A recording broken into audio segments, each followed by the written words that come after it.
Welcome to the official, unofficial Sea of Thieves podcast, a podcast dedicated to Sea of Thieves and other rare games, but mainly Sea of Thieves. Today's episode is a very special episode. As you might have noticed, this has been released on Season 8's Community Day, so we thought, what better way to celebrate this than do a podcast focused on the wonderful Sea of Thieves community? And Captain Blubber hasn't moved to the UK because it is I, a Shiny Ray, hosting today. But I'm not without my wonderful co-host. Yes, it's me, it's Captain Blubber. I'm just here to look pretty today and give sassy remarks. That's not true. You look handsome and you provide... Well, you look handsome, so yeah, there we go. Thank you. Thank you, making me blush. Thank you. And of course, we thought, who would be the best person to discuss the community with than our very special guest and senior community manager for Sea of Thieves. Hi everyone, I'm j0toro. I'm the Senior Community Manager at Rare, as Ray says. I work primarily on Sea of Thieves. My job is to look after our volunteer moderators, our community managers, our deckhands, our boatswains, our partners, our affiliate alliance, all our different breadths of community, basically. I touch or listen to in one way or another.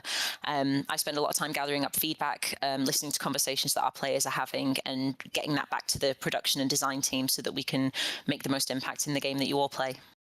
Brilliant, thanks, Joe. And just a quick one. This isn't on the script. Out of all those groups you look after, who are the biggest pains? Who are the most annoying? The boatswains are the most chaotic. They're chaotic.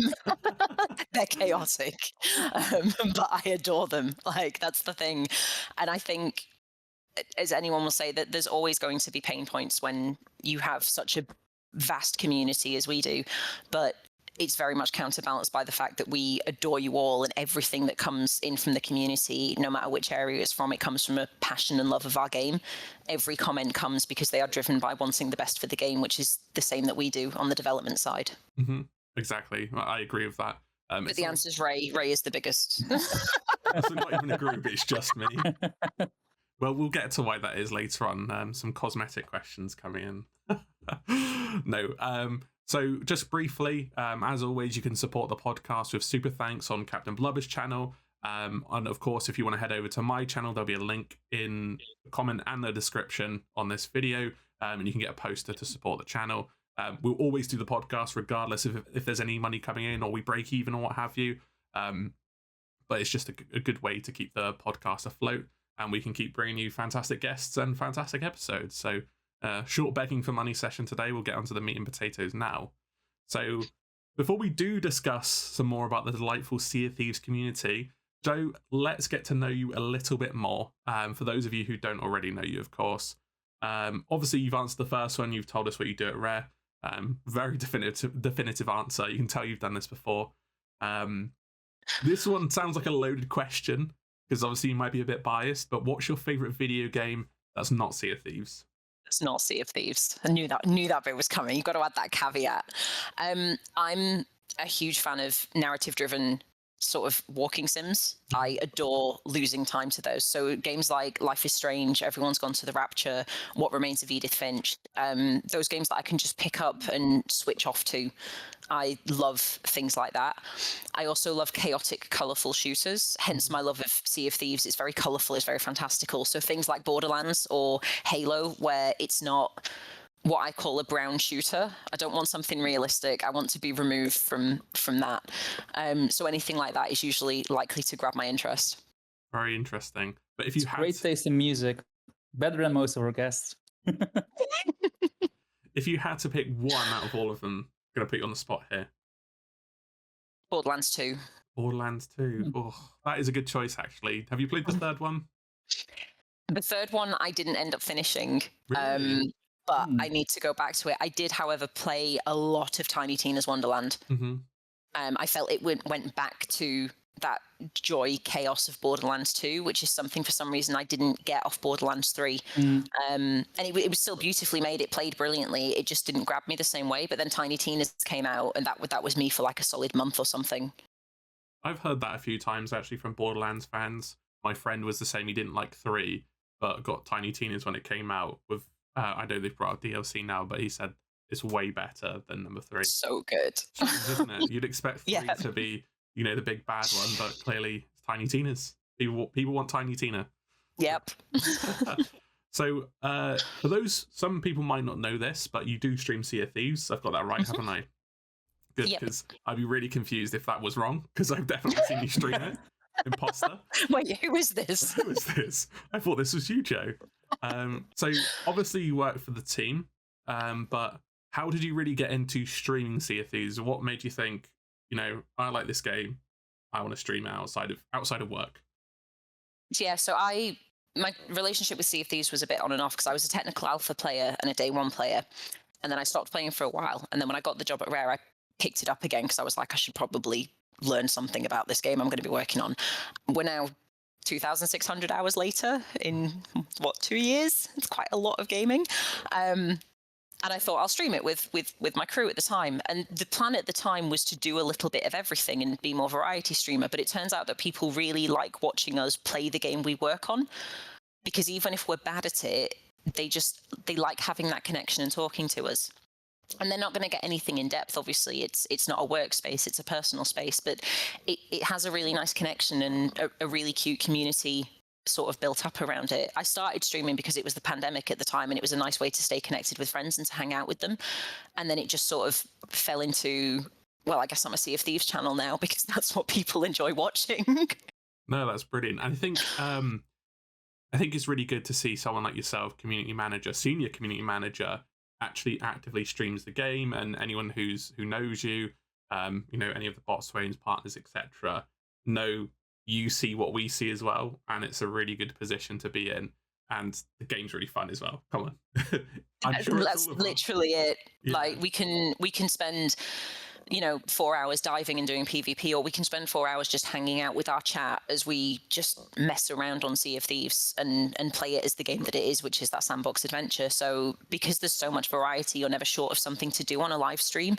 Even if you're sitting there going, what are we going to do tonight? I don't know, we'll go do that world event and see what happens. And I think that's the joy of it, is it can just become a very nice community focused space to hang out with players. It's very awesome as well that you get to work with the devs and you work on the game and you gather feedback, all this sort of stuff, but you play it as well. I think that's most people's dreams. They want to play their favorite games. They might want to develop for it as well, or be part of the team, do art, what have you. Yeah, I'm very jealous of you, Joe, just in case you haven't picked up on that. I'm sure Blubber is as well, as a Rare super fan. Yes. Yeah. I'm nodding my head. It's an incredibly privileged position to be in, to work on a game that you love, and to reach the end of your day and still go, do you know what, I'm going to go hang out with my crew, and play the game that you've spent all day working on. Obviously, I don't work on it in the same sense as someone who's up to their eyeballs in code or art designs or concept art or something, but you're still very much embedded in that Sea of Thieves culture during the workday, and then to log off and go, should we sail tonight? Mm-hmm. There's not many that do that in the job that they're in. Yeah, I can imagine you can get a bit burnt out if your work is Sea of Thieves and then your hobby Sea of Thieves, but I guess the passion for the game clearly shines through, doesn't it? I really like being a pirate. It is such a cool game. It's really cool, isn't it? Just really cool, yeah. So obviously you spoke about some other games that you really like, and you currently make Sea of Thieves content on Twitch. Would you ever make any other content, or any other, let's say, if you had to pick another game to cover that wasn't Sea of Thieves, what would you sort of add to the channel? I think if I was going to add something else, it would probably be more of a sim game. So whether that's something like Sims 4 or even something like 2 Point Hospital, where there's that sort of chaotic element, because I am not a logically minded person as those games usually need, especially if it's something like the Jurassic World games or something like that. I think I'd probably add something like that, because it's still got that underlying, this is going to go horribly wrong and this is going to be chaotic, that tends to happen on my Twitch streams. So are you the kind of person to get the sim in the pool and then delete the ladder? 100%. 100%. What are you going to do now? Exactly. Pro strats there. It's good entertainment, isn't it? So again, this one sounds a bit loaded, but obviously you said you work for Rare, but if you could join another dev team across any game from any time now, it doesn't have to be a modern one, it could be one from the 90s, from the 80s, what have you, just to sort of almost be like a fly on the wall, which game would that be? Ooh. away from the Borderlands thing, because I feel like we've already discussed this, and obviously Mm. that would be another sort of dream one. I feel like anything within that the Arkham universe, I thoroughly enjoyed that trilogy. That was one that I was really, really invested in, and I imagine a really fun development one to work on, with obviously a very passionate fan base. But just with the art style and the history and the legacy of the DC universe. And I feel like Arkham really sort of stood out as its own when it branched off into the gaming format that it did with that. We've had so many iterations of Batman, and I feel like that one, even as a video game, was very iconic. Oh, wow. I didn't expect that, actually. It came out of left field there. So I'm actually going to put this question to Blubber as well, because I think I know the answer. Would it be Project Dream you'd want to be a part of if you were developing a game, or you want to see the process for it to turn from Project Dream into Banjo-Kazooie? Is that right? There's so much written down and asked already. I know how the process went, and it's a bit boring too, because like you have it with a lot of video games. Like they start as one thing and end up as something else. It's just it happens all the time. So I don't need to see something that happens all the time. It would be cool, but I don't want to be part of a dev team. I want to hear the stories, interview the people, and enjoy the games. Fair enough. We're very different in that regard. If I could move to Twycross and Joe said, "Yeah, come and join me as chief consultant on cosmetics," I'd be like, "Yeah, I'm moving. I'll do it." Just so I can, be a part of it. But I think that's where sort of opinions differ. I'll tell you this. I would like to develop dialogue. Dialogue, I would really like that. That would be my favorite job if I were a game developer. Just making the dialogue, making sure that everything matches up, that the NPCs are reacting to the events that are happening at the time. That would be my fab job. Yeah, That's cool. What, Love that. That's a really interesting one. Yeah, make sure the personalities are right and correct and stuff like that. Would you do the flavor text for like items and eye reaches? Oh yeah, and yep, hats including that. Yep, I love. I mean, I have so much respect. I don't know who does the flavor text. Maybe you know, Joe. Who does that. I do. They're in the community team, so I'll pass that on.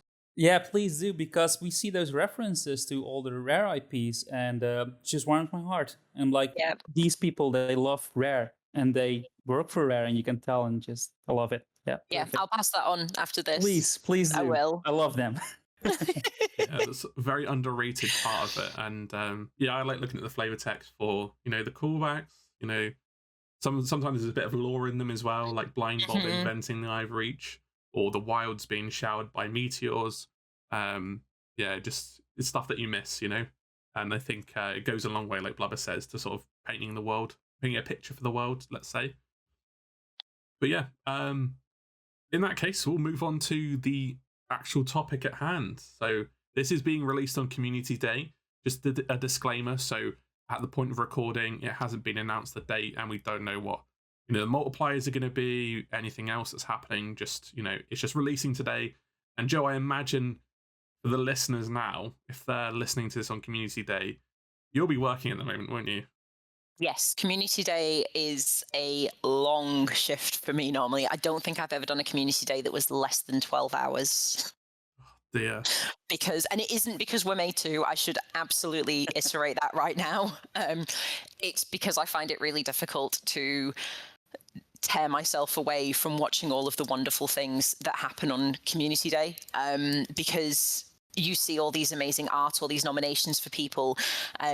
You see them all getting involved in trying to up the emissary grade and stuff like that. And I can't switch off. I end up logging on at like 9 o'clock, and then we go live an hour later, and I'm there at 9, 10 o'clock at night going, I need to get off and actually go and make some gold while we've got this booster on. Yeah, I can imagine. You see, that's really good of you, because I'm the other way. If I was working Community Day, I'd be thinking, I've got to knock off early. I need to get my gold sorted. I need to get my rep. I ended up standing at Lorena and swapping all my doubloons for gold last time because it got so late in the day I couldn't get any gaming time in. And I was just like, I need some gold. The best way to do it. At least you can scrape that. You can get rid of the doubloons. Lorena probably sick of you. Oh, I'm trying to knock off as well now. Always people coming before closing, before midnight. So, put you on the spot here, because we've heard a lot from you, Joe. I know you are a special guest. We'll give you a little bit of time to think about this one. So, This is really just handing out praise and recognizing people. You know, maybe this is a nomination for a blue hat for certain people. You know, I'd like to nominate myself. No, this is more so people or individuals or projects in the community that we think of a bit sort of not necessarily not recognized, but special to us in the sense that exemplifies the Sea of Thieves community. Blubber, do you have yours ready to go? Can you think of any sort of project or person? Or... Yeah, definitely. Well, I read script because I personally really like machinimas. For those that don't know, those are like cinematic experience of video games, and a quite popular one was Red versus Blue back in the day with the Halo ones. But people make them for Sea of Thieves as well, and the thing I appreciate the most is the effort that goes into it. Because as a content creator ourselves, like if we want to do a sketch, well, you need to schedule, and some people live on the other side of the ocean, and if you want to film at night, you need to wait like in game, which is really fun, Joe. I'm sure you hear it a lot. 12 minutes to go, guys. But yeah, and exactly, and I really appreciate the effort that goes into machinima. So a couple of that I really like are Playthrough's channel, obviously with the Reaper runs, and Unibal's channel, who does machinimas both big and small. It doesn't upload anymore, but I always recommend the guy if I can. So definitely check that out. You stole mine. Thank you. Oh, sorry for that. I'll give a different answer. Then we'll just redo this. Some person I want to give thanks to is somebody who goes unnoticed but helps our channels as well. Like Frog Rambo, he's a crew member of ours. He made my Christmas card. Like he does it as a professional job, and he just helps me and Ray out whenever we need assets. So yeah, shout out to Frog Rambo as well. He did all the assets for the Skeleton Curse video that I was moaning about, because I always moan. No, not you. No, not me. But he did. I gave him some sample images, and took quite a few photos and what have you. And I said, "Can you do this?" He's like, "Yeah, I can sort that out." And he managed to do a mock-up of me as a skeleton, but wearing my normal clothes with hair, beards, etc. And they turned out really good, and it made the video 10 times better. So yeah, that's a really good one. Joe, we'll go on to you. Really hard. This is really hard. There's so much that happens across our community that it's really difficult to always pick out like one or two where you're like, yeah, this person. And it's part of the reason that we have the hat, obviously, because we can hand it out to multiple people or groups or projects and things.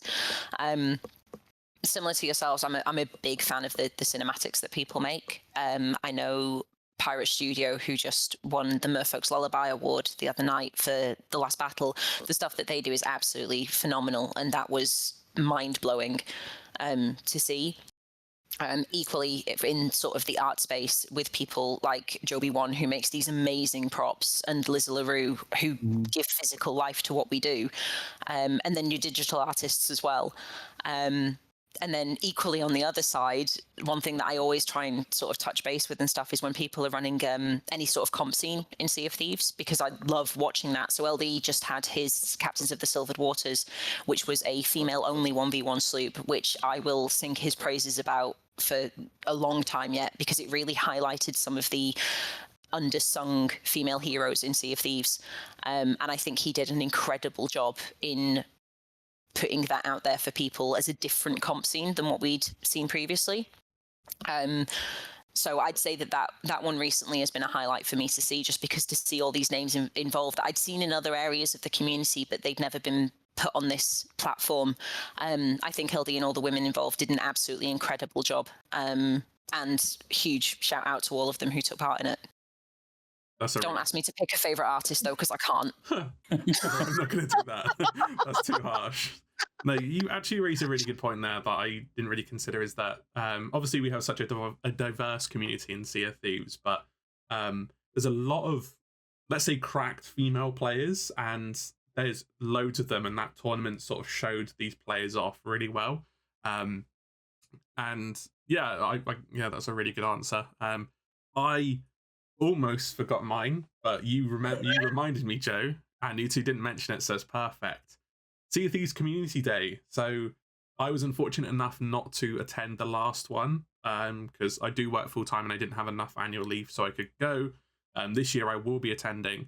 But I just wanted to highlight the amount of work that goes into organising that, finding a venue, getting people on the panel, getting tickets sold, all this sort of stuff. And it's a massive event each year. And I just want to shout out to those people who organise it, and we don't see all the blood, sweat, and tears that go in behind the scenes. Everyone just gets to have a fantastic time on the day. And I know from the last one that everyone was very stoked about it, to the point where we're having another one this year. So yeah, I thought I'd just shout out to those people. And yeah, it was phenomenal, and I think a lot of people who went in the studio will say it was one of their highlights of last year, because getting out to connect with the players was something we'd not had the chance to do for 2 years because of the pandemic. And then to remember that behind the scenes, that event was run by volunteers. Like, it was a few of our deckhands and a couple of our AA leaders or people that are involved in the AA, but they're not rare. They're not Sea of Thieves. They just do it for a love of the game. And I think sometimes you forget just how deep that passion goes for some people, and the heart that was felt on that day. It didn't matter what part of the Sea of Thieves community you'd come from. Everyone was like, oh my God, it's you. Oh my God, it's you. Ah. And it pretty much sums up this crazy, chaotic community that we have when you can put everybody in a room. And everybody, even if they don't recognize you or know you, is willing to have that conversation with you to get to know you, or they know you from another space or through talking to someone else. And it was a really bizarre but magical feeling. I'm so excited you're going to be there. Me? I'm going to hide so you can't ask me about cosmetics. Ugh. You've given me the heads up now, so you can't find me. I'll find you, Joe. That's fine. I'll find you. You know what? I'll be on the panel, and hopefully you're there, and I'm going to publicly ask you. Oh God, have you got a panel? I'm phoning Liz LaRue now and being like, just take him off, please. Get him off. Say if he talks about cosmetics, just kick him out. We've got security, haven't we? But yeah, you raise a fantastic point there, how all these people get to meet up in real life. A few of my crew are going. Captain Blubber, why aren't you coming as well, so we can meet up in person? But I'm sure we'll sort that out over Easter. But that actually reminds me of a really good point, Joe, that I would have never met Captain Blubber if it wasn't for Sea of Thieves. Let alone, I had to make content on it as well. And it's a friendship that has blossomed into a podcast with over 50 episodes now. And I think I've been part of maybe 20 of those or something like that. Oh, far more. You started on 24, 26, so you're good. There we go, perfect. Yep. Not my favorite co-host, but you do all right. The only co-host, I'm not even the favorite one. That is just poor form, isn't it? But like you say, we say all the time together. We've met other people for each other, and we've never met in real life, but we're very close friends, if not best friends. And it's like we've been friends for longer than we have. Yes, yeah, definitely. Yeah, it's my only friend now. So there you go. And here he is insulting me on the podcast in front of our guest. I know it. I know that's how you show affection. Yeah, but I really do love you. You know that. But it's like I've been a Rare fan for as long as I can remember, and it's also this game that put me in touch with the developers, and you also are part of that because you got Mike, you got Joe, and stuff like that. That I dreamed of doing stuff like this when I was young, and now I'm actually doing it, and that's also because of Sea of Thieves, and I think it's great. I think as well, brings people together. Exactly, that's a really good point as well. If we were in another community, would it be as simple as getting, just likes of yourself, Joe, or in Mike in the example, or, is that going to be easier for another dev team? Maybe, but it's testament to that when we ask you, it's yes without hesitation. There's no, I can't really do that, or I can't do this because of this. It's yes straight away. I know you, when I asked you, you said yes, just give me a date.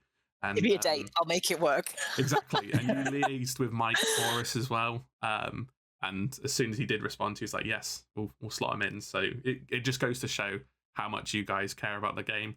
Some people will say that Rare doesn't care about the game, or they don't know. These people are wrong. They have no idea. And, I understand they're passionate, but it's just not how things are. But yes, we do care, and I think that's the thing. I mean, at the Merfolk's Lullaby Awards, again, if I just circle back to that briefly, Scullier messaged me and said, we've got a list of people we'd like to present an award. can you help us? And I was like, I can ask. I don't know what the answer will be. People are very busy, but I will ask. Every single one of them was a yes. And every single one of them did their little intro video for that award. And I bet there will be other studios that do it. I just can't speak to them because this is the one that I'm at. But I think it's a testament to how much they do care about the game and the community, that they were just like, yeah, I'll do that. Like, you might only get an audio recording. I can't get my pirate in game. Video is a bit difficult, but I will get you something. And that was a turnaround of a couple of weeks. And I think Sotfest podcasts like this are always a testament to how much we do care and like having these conversations with our players, because it gives us a connection with them, but it also puts a face on the studio. So we're not just this big, cold monolith of a studio, which we're not. We're quite small. But I think it's a really beneficial thing for both sides. Yeah, I completely agree. I think symbiotic's not the word I want to use, but the fact that the community loves the devs and the devs love the community is very healthy for the state of the game. And people as well. The fact that, you know that, yeah, people can be very loud vocal minorities, but the vast majority, everyone loves Rare. And that's sort of returned in kind from the dev team. But to sort of move on to the next section, and this is more, I suppose, Joe, you can give more insight on this, but it's something we can all observe. I wanted to talk about community decisions, because that was a big thing that was introduced in Adventures last year. And obviously we kicked that off with Lost Sands. But before we move on to Lost Sands and Return of the Damned in general, from your point of view, how well did that work as a way of engaging the community, from what you saw on social media, from what you saw with content creation, from what you saw with just general grumblings, let's say? I think it worked really well. I think there's always going to be learning curves when you introduce something that is a player-led decision. And it was a brand new thing for us to do in Sea of Thieves. So Lost Sands was obviously the first one that we did, and the engagement that we saw across all our channels was phenomenal. Like, you had people using the hashtags, you had people creating propaganda posters for each side of the thing. The PowerPoint presentation, which I think will go down in history as one of the best things ever created. Even on the Discord server, we had secret channels, and you could go with one side or the other. And once you'd chosen your role, you couldn't change your role. You were locked into it. So they weren't chopping and changing. They were sending spies into each other's channels to figure out what they were doing and how they were doing it. And we're all watching it going, we never saw this coming. They're all so wonderfully weird. Like, this is brilliant.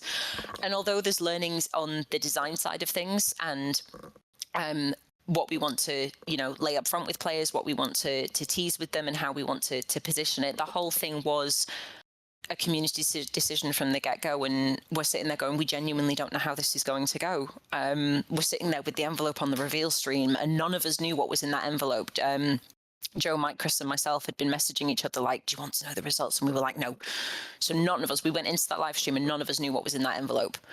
But I loved seeing how players engaged with it, and that new way of building the world that we've now got based on the players' decisions, because you guys now get to see your decisions have impacts on the world that you play in.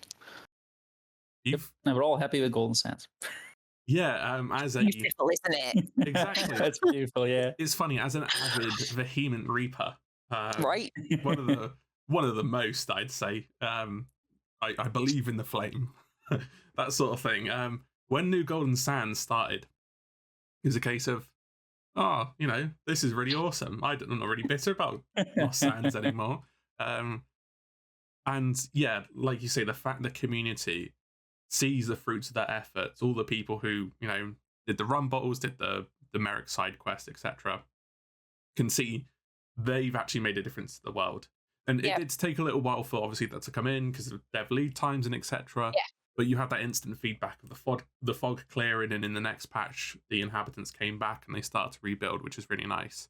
But sort of circling back to how engaged the community was, I think I remember at the time it seemed like Sea of Thieves has just popped off, it's exploded, especially on social media. It was across Reddit, it was Twitter, YouTube, what have you. I don't really use Facebook anymore, so I don't know what it was like on there. I assume it's the same, but on something that was really, let's say, meaningless in the grand scheme of things, people were very engaged in their side. Very.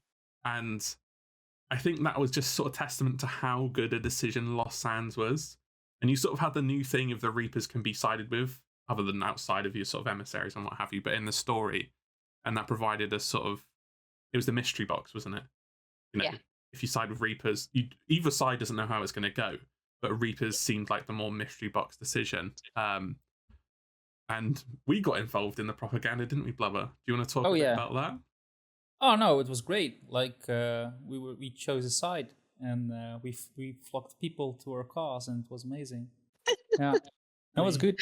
Yeah, we had the idea of doing same thumbnails, same titles, just different subject matter, and it worked really well.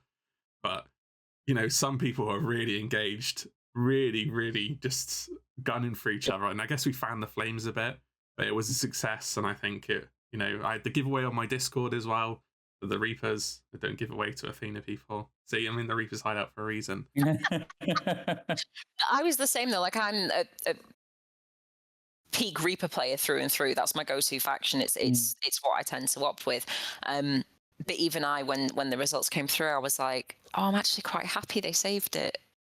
Because I think it spoke to the heart of the game, because Golden Sands has such an emotional attachment to so many of the player base. It's the first outpost you'll have spawned in at, or it's where you sold your first Seafarer's chest. Yeah, I'm the same. My first outpost that I spawned in at was Golden Sands when I first booted the game up. So even me as a Reaper, and I'm like, get those rowboats over there and blow it up. I was like, oh, they've saved it. I'm actually quite warm, fuzzy feeling inside.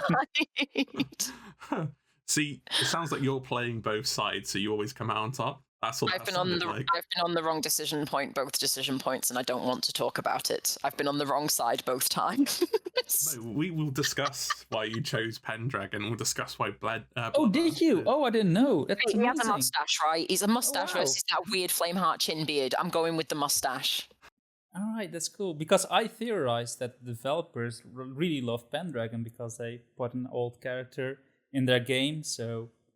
I always thought that the developers loved Pendragon more than the actual community, because we did end up with Flameheart, but I don't know if you can share some insight in that. Hang on. I think it depends on who you speak to. Oh, we're jumping ahead. Ray's going to be like, rein it in. Rein it in. Stop it, the pair of you. We can't have all my content gone. We're not going to have enough content in it. Guys. Just keeping it natural. That's...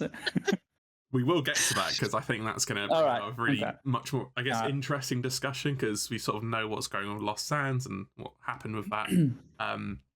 Speaking of the results of Lost Sands, and we found out, obviously, when New Golden Sands was revealed and the construction started, that if the Reapers did win, it was going to be a Reaper garrison. And I think, was it, you could turn in Reaper loot there as well? I think that was the plan or something like that. Yeah, so boring. I wouldn't have been a fan of that. I as a Reaper, I'm happy with the risk versus reward. I've got one selling point. Yep. That's where I have to go, because that's the choice I made to sink all your ships and get more gold. So you probably wouldn't have been averse to it if that had been the way that it had gone, because it gives us more options. But I was quite happy that Reapers are still that risk versus reward faction. Yeah, I think I agree with you as a Reaper fan. I don't know if I would have been a fan of having two turn-in points, especially so close to each other. There are like 3 squares away. Literally, like, there. But also, I guess hearing that it was going to be a bit more like the ghost garrisons from Legend of the Veil was almost a bit like sort of hoping more sort of gold and wood and red and black, that sort of Reaper theme, rather than the Spanish fort. So functionality-wise, I'm happy with New Golden Sands. I think it's fantastic. But lore-wise, I still wanted to know what would happen if the Reapers had got it. Aesthetic-wise, you want that option. What was that, sorry? Aesthetic-wise, you just want that Reaper aesthetic in more places. I think that would have been... Well, I guess I don't know if that would be as different as New Golden Sands is, because it's pretty much unrecognisable now, isn't it? Unless you look at the bit where the trading companies are currently. But yeah, I think everyone is happy now that they've seen New Golden Sands, and it's washed away that sort of angst of, you know, one side losing. And I'll touch on this before we move on to the Return of the Damned, because I think it's important to touch on. You saw it, we saw it, the rigging allegations. I just... Yes. I think maybe it's different because I guess as a partner, we have a bit of a line to you and I guess that line of trust is a bit stronger because, you know, you wouldn't lie to us, would you? Surely not. But only about Flameheart Cosmetics. Well, yeah, that's true. That's different. No, that's different. But when people were saying it's rigged because the fog's changing, or it's rigged because it was close before, Reapers are going to win because it's rigged, Merrick's going to win because it's rigged, it just goes to show that it wasn't rigged. If you've got all these reasons why it could be rigged, it just didn't go the way you wanted. Fact that both sides were screaming it's rigged for the other side. It's just logic. It was really close, and we saw that with the results. Yes. It was horribly close, and it was like that throughout. And again, I think some of the learnings that we took from it were the slider on the website and things like that, because we didn't have it live changing, we didn't have the exact percentage, but we wanted that air of mystery when we gave the results on the live stream. But as I say, the fact that both sides were saying it's rigged for the other side probably says all we need to say on that matter. But the one thing that I will say is we do not have the luxury of rigging something and giving the illusion of a decision. We just don't have that luxury as a studio. We are a fairly small team for the amount of content that we churn out as a live gamer service. And one of the things that we pride ourselves on is the transparency we have with players. And we would never, ever say to players, this decision is yours, if that decision wasn't theirs. Why would you put the effort in of making two paths when you could just make one path? Exactly. Why would we just wouldn't. But we would never lie to our players and say, this is your decision, if we were just going to remove that decision from their hands. It goes against everything the studio stands for in terms of their integrity to the players. Especially... Sorry, I thought something was going off then. If for whatever reason, if that came out there, it was rigged, the fallout of that is just not worth the lying, if that makes sense. So why risk it? There's so many things stacked up as why it wasn't rigged. I think people like to justify that their side isn't as popular, or they're not going to win, or there was as soon as day one happened, or after the weekend when the Reapers were winning, it was, this is rigged. But then it changed towards the end and it's rigged the other way. So, like you said, but that does bring me on to Return of the Damned, because Return of the Damned... that one was rigged. Exactly. That one was rigged. So again... Sad boy Penny D in his painting. You had the sort of damned if you do, damned if you don't attitude with this one. And I think it was a good idea not to show sort of live counters or, the thing on the website, because it just created a lot of misinformation and a lot of, like you say, rigging allegations. And then people just took it and said, oh, there's no counter, they must be rigging it. No! No, that's not the case. And yeah, in future, personally, I'm happy to not have a live counter. I just want to be kept in the dark till the end. I think that did work for Return of the Damned, and I preferred it that way. Do you agree, Blubber?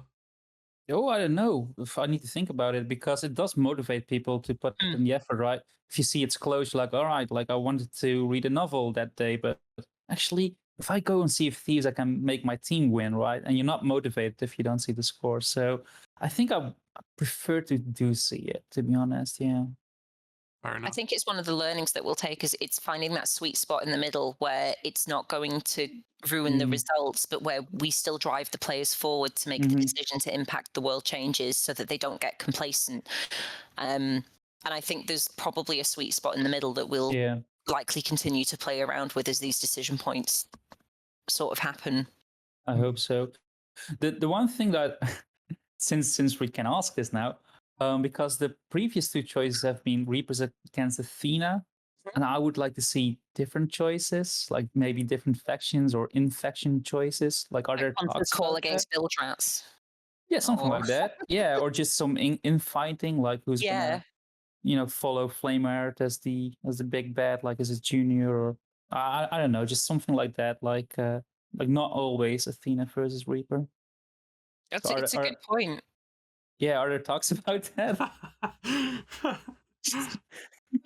If you don't want to answer, it's fine. But I genuinely, that would be one where I'd probably have to be like, "Hi, Mike. I don't know this one," but I genuinely don't know. But will probably go and ask the question once I get off this. Not that I can tell you the answer, but I'll probably go and ask the question for my own So curiosity. you'll know the answer. So I'll know. So it'll be fine. Joe, do you want to come on the podcast again next week? We've got some questions. Just a quick follow-up question. It'll take 5 minutes. We'll call you. I promise we won't Yeah, tell we'll put it anyone. in a pin comment too. It's fine. So in that sense then, on the topic of decisions, so if players didn't know, the first decision, Lost Sands, was the fate of Golden Sands. It was shrouded by the Reapers. You could side with the Reapers to, go for the mystery box. They'll leave it shrouded forever and something might happen. Or if you sided with Merrick and Hunter's Call / Athena's Fortune, you'd save the island and, the inhabitants could move back in and there'll be a rebuilding process and something else might happen. So fast forward to Return of the Damned, which came out in November of 2022. This was our second community decision. And the decision this time was resurrect Captain Flameheart into a physical form or give him a new body. We don't really know exactly what that means yet. But at the cost, Pendragon will be banished to the Sea of the Damned, where even Bell can't reach him. Conversely, if we save Pendragon, he's fine, but Captain Flameheart is denied a body for now, so we don't know if he gets one in the future. And the fans voted to resurrect Captain Flameheart, and we had the big reveal stream, which we'll get onto shortly. But this is a question for both of you. Do you think the Return of the Damned decision was less divisive in the sense that more people, in this case, wanted Flameheart to be resurrected? Because I don't have all the data. We had some of the data during the reveal from the stream, but we never saw the percentages. And obviously, you don't have to comment on this, Joe. But do we get the idea that just Flameheart was wanted that much more than Pendragon? I think for me, speaking as a player rather than internal, I think the thing that I saw as a player, and as I say, I sided with Pendragon because I just think he's a fantastic, heroic character with this glorious mustache, and I love the voice acting on Pendragon. But Flameheart has been the big bad in the world for so long that there was always that part of me that was like, I could just go this side though to see what happens, because it's Flameheart. He's been shouting at you in the sky for 2-3 years at this point, and then suddenly he's gone, and he has been the big threat to the Sea of Thieves. So I feel like playing that one myself, even though I went with the side of Pendragon, there was always that part that was like, oh, but he's the big bad, what if? And I feel like that probably resonates with our player base as a whole. I might be way off the mark, but that was how I found it as a player. What about you, Blubber? Well, I love Arthur. You know that. I even got a copy of Black Witch just to show how much of a rare fan I am. So obviously, I didn't mind rallying people to his side because he kind of deserves it. But I've said many times before, I was pretty neutral. Like, I would be happy with both outcomes. And if Pendragon is gone, yeah, I'll miss him, but it just leaves room for another character to come into the spotlight. Very So true. I was pretty neutral. Yeah. I always had my doubts throughout the whole thing.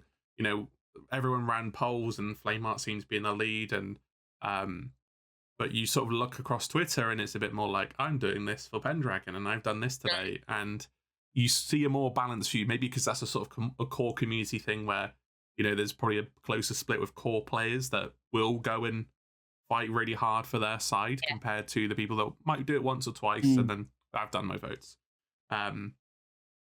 But it also seems to me when the results came out that not necessarily that Rare didn't know this, but I think it's a case of that Flameheart was more popular than I think any of us expected, in the sense that he is sold as this bad guy, but he does have this aspect, a rule of cool where, he's a flaming skeleton. He's pretty cool. And I was still quite shocked on the day that Flameheart did get resurrected, especially because he's sold as the villain. But I guess, like you said, Joe, that people just wanted him back because he's the big bad. So, but yeah, are we happy with the outcome for it? I feel really sad every time I go to Reaper's hideout. But that painting really upsets me. I'm just like, it's just cast to one side, isn't it? Like, They didn't even hang it up. They just chucked it. They didn't even hang it up. They just didn't care. You're like, oh, can we just put a cloth over it, like a tablecloth or something? I'm like, can I just let me hang it up while I'm here, please? I think it'll be exciting times for the Sea of Thieves. That's the thing, because, as I say, it's Flameheart. Like, there is so much lore and history. Even if you only know him from the world event, and you triggered the world event every time you sailed a little bit too close, you still know who Flameheart is. And I think for the breadth of players, there will be that engagement with it from that point of view. And I think it'll be really exciting for players. I feel really bad for Pendragon. He needed to up his meme potential. He might have won then. That's what it was. Flameheart is just pure meme, wasn't he? He has been a meme since Haunted Shores came out, hasn't he? And it still continues today. People still reference it. The supplies must be dwindling. And obviously, we've been waiting a while for it. But Blubber, from what I remember, you weren't too fussed with the result, were you? Because you were happy if it went either way. Yeah, if Pendragon won, I'm happy for Pendragon, but I also want to see Flameheart, so I don't know. Win-win for me. Yeah. Joe, are we allowed to say what I told you when that came out, that the choice was Flameheart versus Pendragon? Are we allowed to say that? I can't remember what you told me. Say it, and you can always edit it out. Yeah, we can always edit it out. You can't say that. I saw what the thing was going to be, right? What the competition was going to be. I think it was when the cinematic trailer dropped or something like that. And they said, if Flameheart loses, I'm just quitting. I'm just quitting Sea of Thieves. What is it? He was like, I'm just going to quit. Just going to quit. I'm going to start making YouTube videos. I was quite jaded, actually. I thought, genuinely, people were not going to resurrect him. I'm going to be waiting even longer. I think because Pendragon's the hero of Sea of Thieves. Like, obviously, we've got Belle, who's come in and as this new protagonist and heroine on the seas, but Pendragon is where most people's minds will go when you say name a hero in Sea of Thieves. And I think on that emotional connection level, I think that's why it was a more balanced view across Twitter and other spaces, because that core audience who have been through with Pendragon, they've done all the Tall Tales, they've got their Gold Curse, they've got their Ashen Curse, they've got all of this. So he's very well embedded within that core community. I think for the wider player base, big orange, yellow, shouty sky man is someone that they will have interacted with on one way, shape or form. So I think it just speaks to the differing ways that the hero and the big bad resonated across the community. No, that's very interesting how you bring up Pendragon as the sort of de facto hero. But do we think there's anyone on the Athena side, given the context of Flameheart's coming back, and we had the adventures before, do we think there's anyone that would have beaten him out in sort of the case of, if you resurrect Flameheart, someone else is gone? So could it be Ramsey? Could it be Belle? Could it be Merrick? I know Merrick, obviously, he was killed earlier in the year. Right. Do we think it'd be different if it was someone else? Maybe Ramsey? I don't think there would have been one that would have emotionally resonated as much. I think that's the thing, yeah. Suppose as Pendragon, especially because we'd already had the Merrick arc by that point. Yeah. I feel like he was probably the correct choice to give our players a difficult choice. Yeah. I think you're correct. With Belle, I think she's quite new, and we still need to dive into her backstory and what have you. And I don't think anyone wants to get rid of Belle because there seems to be much more to learn about her. Pendragon, we have the sort of dichotomy where he helped release Flameheart, and he already had 4 games, right? So he had 4 games, but not in Sea of Thieves. I think that was my favorite thing during that one, because there was a lot of, Pendragon just kept messing up, and I'm like, you all helped him. You don't have a say in this. You were all there. It's a good argument, actually. To be fair, I don't feel guilty for doing that. I had a good idea who it was, because when I came back to Sea of Thieves, Seabound Soul had just released, because I had a bit of a break. And I rushed through the other Tall Tales because I thought, I wonder if this is about Flameheart, and we do the Tall Tales, etc. And I see the coffin and the model in there when you reveal it, and I'm thinking, is that Flameheart? So Pendragon releases them, and I'm like, yeah, that's Flameheart. I'm very happy about this. Got reinvested then. But yeah, sorry, going back to Pendragon as the choice. You've got the whole link with Heart of Fire and Seabound Soul and some of the adventures before as well. I think Merrick would have stood a good chance if we didn't have that arc before. I think that would be a good choice as well. But I actually think Ramsey would have won out. I think the Pirate Lord is a very popular character. True. But thematically, getting rid of Flameheart or Ramsey in one adventure, I think that's very heavy losses on each side. Heavy stakes, isn't it, if you do that? I think that would boil over. I think people would be really upset either way with that one. People were upset with Pendragon. See, Jo upset every time she has to go to Reapers. Reaper at heart, but poor Pendragon. But my eyes. That's why I run around to the right-hand side, so I don't have to run around the painting. Exactly, just like this on the screen. Just don't look. I'm sorry, Pendragon. Don't look left. So yeah, Return of the Damned again was a big choice for the community, and Mike already confirmed. We can say this because he confirmed it to us. We're getting more this year. When they'll be, we don't know. But hopefully, like Blubber says, it could be other factions, but I'd be happy fighting for Reapers every single one. I don't think there's anything that could dissuade me at this point. I think because Reapers are always that antagonistic trading company, that's the thing. They go against the grain of the Sea of Thieves. They go against the trading companies. They go against the sort of harmony, as it were, on the Sea of Thieves. I think there's always that leaning towards them to have them as one side. But I agree, it would be interesting to see what happens next and if there is something different on the cards. That would be interesting. Even if get Hunter's Call involved. Come on. Yeah, even if it's not both factions are changed, it could be Athena versus Dark Brethren or Reapers versus GMU, things like that would just... Yep. I think something like that, if I couldn't pick Reapers, may be even more interesting because I have to go outside my comfort zone then. And I think that'd be the case for a lot of players as well. Definitely. Say there's a lot of hardcore Athena fans, like Blubber always goes for Athena. I don't know why, but if it was Dark Brethren versus Reapers, he'd be out of his comfort zone then. That would be easy for me, and vice versa. So yeah, I think there's something to play with there. Just depends how you can weave it into the narrative. But sort of last thing I want to touch... I'll pick the Grand Maritime Union just to... Oh, you not only piss me off, but a lot of people who not only watch your videos online. If you made a propaganda video for that, your likes would be probably 10%. I think it wouldn't be I'll lose half of my subscribers. But at least you've got morals, you stick to your guns. Just to piss everyone off. We'll see. And last one I want to touch on, we sort of covered it briefly for Lost Sands, with you guys not knowing. But the results stream for Return of the Damned was, well, the production values were through the roof, weren't they? I think it was through the roof, mate. Status Effects helped you out on that one, is that correct? Yes. Yeah, yes. That's correct. But I wanted to ask you, because I don't think I got an answer from any of the devs. Did you all go in blind for that one as well? Or did you know beforehand this time? You're all blind? Yeah. See? We do it every time because for a start, I'm a terrible liar, right? There's a reason that I don't play games like Among Us or any betrayal games, because even someone who's known me half an hour they'll call me out instantly. And I'll be like, oh, yeah. That wasn't me. Surprise! It was blue and I think for all of us, because we are so invested in this, and we want our reaction to be as genuine as our players' reaction is going to be. So we learn it at the same time that the players do. And I think there's something really special in us sharing that moment with the community rather than us going in being like, oh, we know how this is going to go. It's that connection that we have with the community. We're going to find out where our game is going at the same time based on the decision you all made. And there's something really special about those moments. Yeah.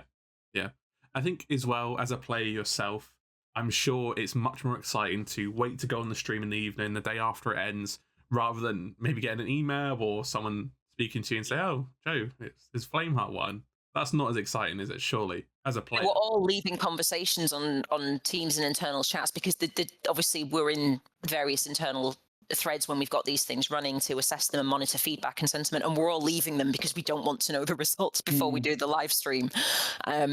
And it's the same whenever we do something like that. It feels a little bit more special. Yeah, and it's authentic as well when you go on stream and you'll find out, and then you get that shock all together, and you share it with the community as well, don't you? Yep. Yeah, I think that pretty much covers the result stream. You also have the awesome Season 8 reveal of that as well, and Season 8's been a hit. It's my favourite season. I ragged it maybe a bit too much at the start of it just to get my skeleton curse, and now I can just take it easy now, but every time I hop on, I can't wait to dive, etc. But that was a really good choice to, say, oh, this is the results of the latest adventure. This is what's coming. I think it was a week later, wasn't it? We had to wait. Yes, it was a pretty close beat from, wasn't it? And Tuesday, it came on a Tuesday, yeah. Yeah. It was like, this is coming. By the way, you get it next week. Exactly. And it was like, oh, yeah, you got this awesome results stream, and you saw, was it Beardley and Hippo were on there representing both sides? That was it, yeah. And it's, was it cut, bro? Beardley was like, cut, bro, cut. Cut, bro. Oh, sorry, going off the beaten path, and that creased me, that did. And then you dive into season 8 trailer, and everyone's really happy. But before we move on to a bit of talk about Community Day, there's something not on the script that I wanted to bring up. And this is actually about season 8. And I think season 8, in terms of community, for me, has changed my perspective, because you hear these horror stories of people being horrible, they're not into PvP. But I think I've had I can't think of any times I've dived in the PvP, win or loss, it's always GG's. People are always nice about it. And I think this is really important in terms of season 8 and showing that PvP isn't a toxic experience, and a lot of people who like PvP just like Sea of Thieves. And I found it's been put into practice. Every time I've dived, I've had a great experience. People have been nice. Blubber, I'm sure you're the same. I don't think you've had any sort of toxic. For the most part, yep. 95% of the encounters, GG's. And great, love it. I just wanted to raise this because it shows that the community is not what you see online, or not that one bad encounter. Those are just bad actors. 99.9% of the Sea of Thieves community are lovely people. And season 8's highlighted that even something is a negative interaction PvP, it's competitive, still comes out of a handshake at the end, and I think that's really important to highlight. Anything you want to add on that at all? I definitely agree with that. So I've not got my curses yet, because I've had this mad idea of getting both of them at the same time, because I'm absolutely unhinged like that. But I need to catch my Reapers up. My Reapers was way ahead, and now my Athenas is way ahead, and I need to bring my Reapers back up. So I'm 81 on Athenas and nearly 60 on Reapers. So that's a lot of matches across those. Every single one of them has been GG's at the end, or everyone's jolly jiggling as the ship goes down, or everyone's holding out pineapples to the crew that's sinking, going, "I'm sorry, we sank you, take this." I had one last week where we met this crew, and we were sailing on Rare Force 1, so it had the rare sails up. We set off the rare fireworks as we emerged, because we're very dramatic as a crew. And they won, and then they messaged me on my game bar, and they were like, "If we meet again, can we get a photo?" And I was like, "We can." I said, "But the rule is both ships have to go sails up, and then you can shoot over to us when no one's got cannon angle." I said, "It's just because otherwise you'll go, 'Can we get a photo?' Boom." Which keeps happening because I trust people too much. But we met them again. Everybody went sails up. They came over to us. We vibed with them. We got a photo. We spotted there was a fort in our battle area, so we were like, "We're going to up the ante. Both ships have to take one keg and put it in the captain's office." Oh, brilliant. And it turned into just this chaotic 1v1 fight, because we happened to meet them again on the same night. And it was one of the most magical experiences that you would normally equate to adventure. And it had happened through dives for PvP. It's brilliant. And I've had a few cases like that, where I've actually dived solo, and ordered this guy. Yes, mad lad. Ordered this guy, and he goes, "Oh, I know you. You're on the podcast. I listen to your podcast. I watch your channel." And then he starts speaking Dutch to me. It was a very humbling experience. And he goes, "Oh wait, you're not the Dutch one." He's like, "Where's Captain Blubber?" And I was like, "As you can see, it's solo, so he's not with me at the moment." He's not with me at the moment, but... And yeah, that creased me, and I was like, "I'll say hi to Captain Blubber and say that, you had a fan that wanted to speak to you." But it's funny, he's probably watching now. He's watching now, so watching, yeah. He probably like, "Hey, that's me." And ik ben de Nederlandse, dus it does happen quite a lot, doesn't it? Where if one of us gets recognised, it's where's the other one? Like, we're joined at the hip, and usually we are together. To be fair. What is this? I wanted both of you. Flipping tables. Exactly. Yeah, it's funny. We've had it as well, though, because we Rare Force 1 is my battle galleon. It's not my normal galleon. It's the one that it can sink and I don't pay to repair it. And she's scorched and she's burnt and she's broken and I love her to bits. But we sail on it specifically for dives because players love it. The amount we get them shouting over, "We love your game, Rare. We love you. Hey!" And it's that because we can go incognito. I can take off my title. I can take off my sails. I can just sail as a undercover dev. But it's really nice to be able to take part in that PvP season and have the players know that we are taking part and we're playing it as much as they are and we're grinding for our curses and we're representing whatever side we've decided to go with that night because we're fickle and don't commit. Do they ask you to get j0toro on the ship? That's never happened, actually. Maybe I should. I did have someone, because one of the other crew knew who I was, and they were like, "It's Joe," and someone went, "Johnny." It was like, no, the other one. I was like, I'm sorry. You'd beat Joe in a 1v1 though, wouldn't you? Surely. Should we set that up? He one man's a brig though. Like he's next level is Joni. He's true chaos, isn't he? He is true chaos, and that's why I can't fight him, because you don't know where he's going to come from. Exactly. You can see in his eyes, he just wants, especially with his campaigning for Reapers, that man he's unhinged, isn't he? He's an unhinged pirate. Yeah, I couldn't. No, you don't know what his tactics are going to be. I couldn't fight him. It's a true loose cannon, pardon the pun.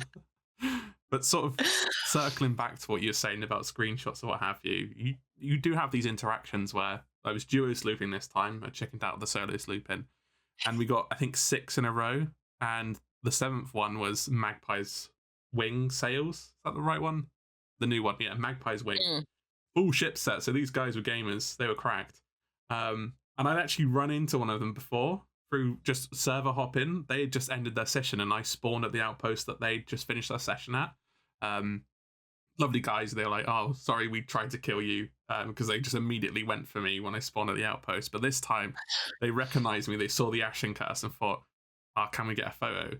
And you're the good kind, saying, "Oh yeah, we can get a photo. Just, I don't want you to kill me.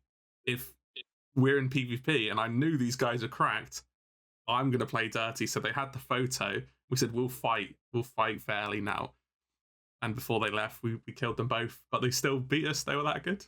And yeah, be wary if you find me on Hourglass, because you can have a photo, but I won't always play by the rules. But while we were prepping for the photo, Spammels had gone over to their ship with a storage crate and slurped half their supply. That is such a Spammels move, honestly. I was like, he's just got his grubby little hands on their supplies, like, it's just 200 coming back to our ship. 200 IQ there. I wish I thought. He's like, I've got 90 chain shots, guys. We're still lost, but hey. A very humbling experience. It really was. Exactly, yeah. So, but yeah, it's great, and it's not just season 8. It happens, just organically. Yeah. And yeah, I think that's a great part about the Sea of Thieves community. They often, you could be bloodthirsty pirates, but you see someone, it's like, oh yeah, I don't want to see this person. I want to have a chat with them. And yeah, I think that's great. Just sort of moving on to Community Day now. So, why do we love Community Day other than the rewards in game? Because everyone loves that. This is sort of circling back to what we discussed at the start of the podcast. Joe, why do you love Community Day?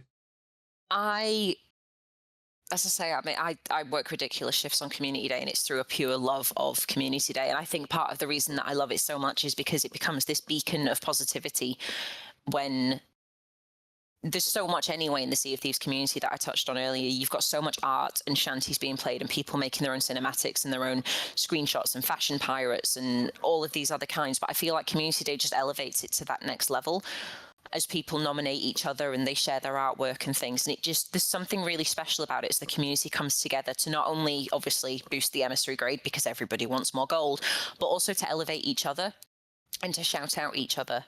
And I think it speaks back to what I said earlier that Sotfest touches upon, which is very much the heart of Sea of Thieves, which is the players. The players make the game what it is, and the players are good. We have a good community who will celebrate each other and shout each other and sing each other's praises and create fantastical things for each other. And it all gets condensed into this one day every season where it just takes it to the next level. Mm-hmm. Wow, that's brilliant. Blubber? What do you It's just rewards for me. Where's the rewards? Yeah. Just log in and get a flag, mate. Flag, gold, maybe an ancient skelly. Bob's your uncle. Yeah. Don't know about this Twitter business. Other people can raise that emissary grade for me. You're just sitting waiting, going, "What's it on now?" Isn't it? We're going reaping. See, that's the thing. He could be like, "Oh, Ray, what's the emissary grade?" And I don't really use Twitter, so yeah. No, he's not like that. He's not like that. Yeah. I'm just tarring him with a horrible brush at the moment. Oh. What I wanted to sort of bring up is it's really good for sort of smaller creators and those that aren't necessarily recognized in traditional ways. Not only for saying thank you for what they do for the community, but also exposure-wise, because there's been quite a few people that have been nominated on Community Day for their art, for their videos, for their songs, etc., that I would have never come across before. Maybe in the future, you know, but you see those, you like the hats being given out at the end of the day, etc., and you look for all those people and you think, wow, that art's really good. I should speak to them about commission, or I should go watch that person's YouTube channel. I should listen to their music. And I think that's really good, not only for an exposure point of view, but also to value your community outside of the sort of traditional means. But yeah, I think that's one of the things I love about Community Day. So yeah, there we go. Same. One of the things we do on the Discord channel as well is we spin up a Community Day chat, and it gets retired after Community Day and brought back every time. But it's where people can drop their nominations, and we do it on Twitch and we do it on Discord, but we give out the hats live. We don't do it with all the nominations because we have to wade through them all at the end of the day as well. But every now and then one will pop up and I'll take it back to the team, or the mods will come to me and say, "This one's really good." And we'll throw it out and they go, "Hat." And it means that I can reply to them in Discord and just go, "Check your clothing chest." And they're like, "What?" And I'm like, "Go check it." And they're like, "No way." So we get that instant reaction. And then the next few days we see it trickle in as people realize it's been slipped in overnight for one thing or another. And it's just such a good feeling because we get to go, "Hey, you did something really cool. Have a hat. Have a funny blue hat." Do you feel like Oprah? You get a hat. It's the best. Community Day is because I can literally just be like, "You get a hat, you get a hat, you get a hat." And it's the one day where we can just kind of go a bit ham on really celebrating our players and the wonderful things that they come up with. No, exactly. It was brilliant. And I love seeing the reactions as well. Who people tweet about it. They take a picture of their pirate, or even if it's just there in the vanity chest, in the clothing chest, and it's like, oh, that's really sweet. You can tell that person's day has been made there. That's the whole point of it, isn't it? The funny blue hat. Yeah, the funny blue hat. Exactly. So yeah, I think that pretty much covers today's Community Day. Obviously, we don't know about the rewards, etc., but I guess this is a good way to sort of round up, Joe. Where do you want Community Day to go next? Do you have any plans that, you don't have to necessarily tell us, but is Community Day going to be bigger in the future? Is there anything you want to change about it? Is this just the start for Community Day, essentially? I think it is just the start. I think, as I've said a couple of times now, we're always learning and evolving. So we're always trying to listen to find that sweet spot where we can please as many pirates as possible and make it have as big a splash as possible across the community. And I think we'll probably carry on tweaking with things and playing around with them for some time. Like we introduced a couple of Community Days ago, we now do the Q&As on the Discord server with partners. So we're planning to keep going forward with that, where our community can get one-on-one time with partners who they otherwise, they might not necessarily be in their chats all the time. They might not have that time, and they get that really personal time with them, which bridges two parts of our community that might not always necessarily touch.